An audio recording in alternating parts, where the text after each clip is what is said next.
Hey, it's Megan, and I wanted to talk to you today about a technique that I use for giving myself good advice.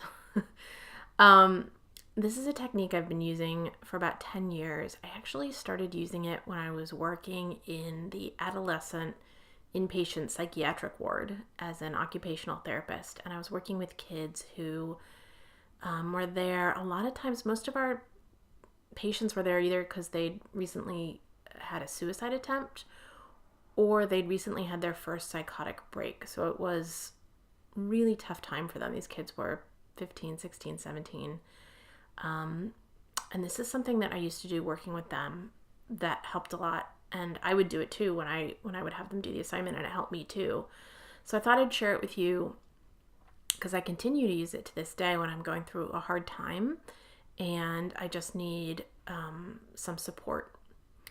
Now, obviously, you can get support from other people, and I encourage that. But, we do tend to sort of be our own worst critics.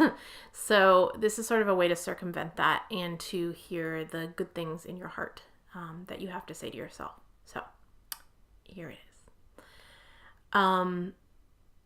What you want to do is you want to write a letter to yourself, but you want to do it from the point of view of a friend or someone in your life that you know loves you to death. This could even be your cat or dog or something like that.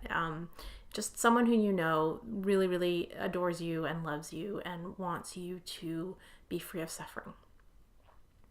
And so what you do is you write a letter to yourself, like I would write, Dear Megan, and then what advice would you give someone who was in this situation?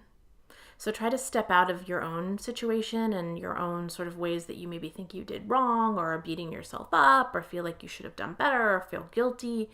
And what would you say to a friend? What would you say to a friend who was going through this? When I was working with the kids who had recently attempted suicide, there was obviously a lot of shame and embarrassment.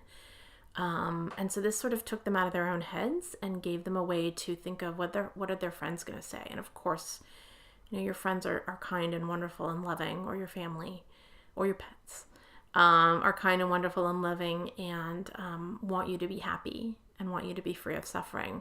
And so just start the letter, Dear Megan, maybe I'm so sorry you're going through this. Here's what I want to tell you. And imagine that you were writing it to a friend and see what comes out. This is just one of the ways I try to be more compassionate towards myself, more forgiving, more kind, and more loving, which is really, really important. And I'm hoping that I can help you guys get a little of that too. So hopefully this tip helped. Let me know in the comments if you tried it. I would love to know if you try it, what you think of it.